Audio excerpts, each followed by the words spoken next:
Indonesia's Defense System 2025. A comprehensive overview. Paragraph 1. Strategic context and defense doctrine. In 2025, Indonesia's defense system is shaped by its unique geopolitical location, stretching over 17,000 islands and sitting astride major maritime trade routes between the Indian and Pacific Oceans. As Southeast Asia's largest archipelagic nation, Indonesia's defense doctrine is rooted in the concept of total defense, pertahanan semesta, which combines military strength with civilian support and national resilience. The Indonesian National Armed Forces Tentara Nasional Indonesia, TNI, aim to deter external threats, maintain territorial integrity, and ensure maritime security in a region marked by rising tensions in the South China Sea and growing strategic competition between global powers. The doctrine emphasizes defense in depth, asymmetric tactics, and maintaining a capable presence across the archipelago to prevent external domination. Paragraph 2. Structure of the Indonesian Armed Forces TNI.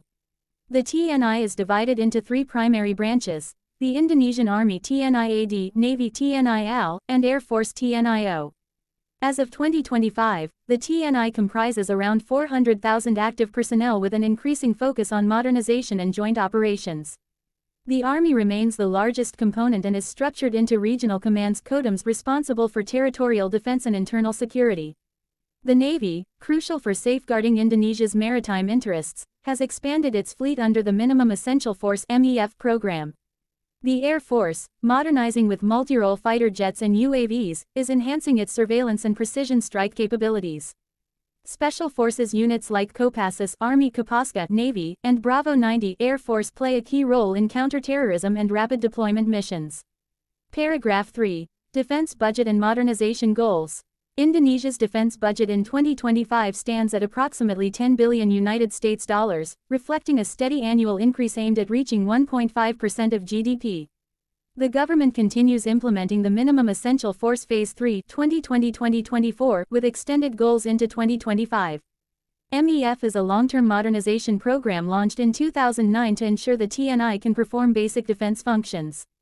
Major acquisitions in recent years include French Rafale multi-role fighters, T-129 ATAK helicopters from Turkey, Scorpène-class submarines, Harimau medium tanks, and S-70I Black Hawk helicopters. Indigenous defense industries, such as PT Pindad Armaments, Part PAL Shipbuilding, and PT Dirgantara Indonesia Aircraft, are increasingly integrated into procurement plans to reduce dependency on imports and boost local capabilities. Paragraph 4. Air defense and aerospace capabilities. Airspace security is a growing focus for Indonesia.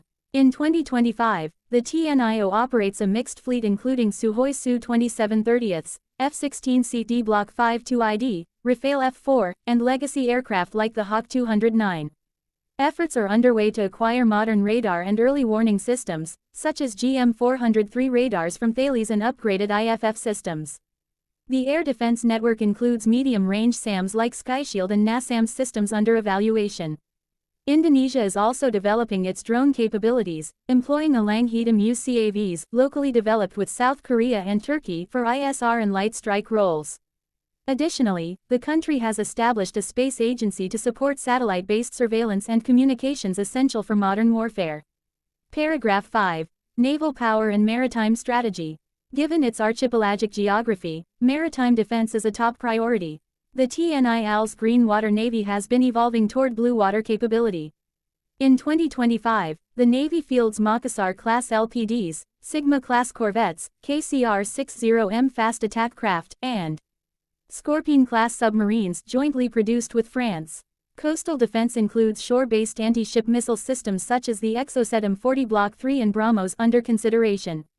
Indonesia also operates a maritime security agency, Bakamla, separate from the Navy, to patrol its exclusive economic zone (EEZ) and address illegal fishing, smuggling, and piracy. Naval expansion is aimed at securing choke points like the Malacca Strait, Sunda Strait, and Lombok Strait, vital for global shipping. Paragraph 6. Cybersecurity and space defense. Recognizing the evolving nature of modern threats, Indonesia has developed a growing cyber defense command, operating under the Ministry of Defense and coordinating with the National Cyber Agency, BSSN. This unit is tasked with securing military networks, countering digital espionage, and defending critical infrastructure from cyberattacks. In space, Indonesia is investing in satellite communication and surveillance. The LAPAN, a series of satellites, support reconnaissance and weather monitoring. Partnerships with South Korea and Japan support Indonesia's ambitions to launch its own secure satellite networks for military use by the late 2020s. Paragraph 7. Regional cooperation and strategic alliances. Indonesia maintains a non-aligned foreign policy, but actively participates in regional security frameworks like ASEAN Defense Ministers Meeting Plus ADMM Plus, 5 Power Defense Arrangements FPDA, and UN peacekeeping missions.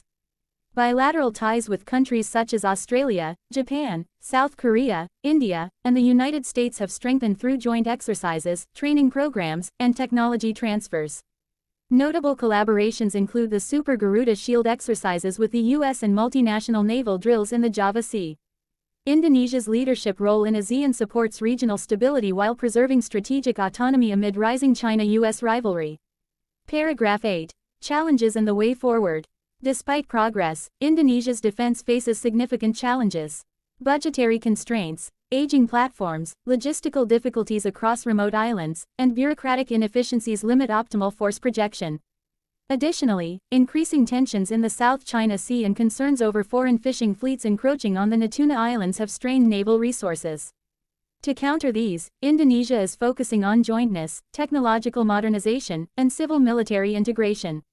The push for defense industrial self-sufficiency, digital transformation, and enhanced training is expected to make the TNI more agile, responsive, and interoperable by the end of the decade.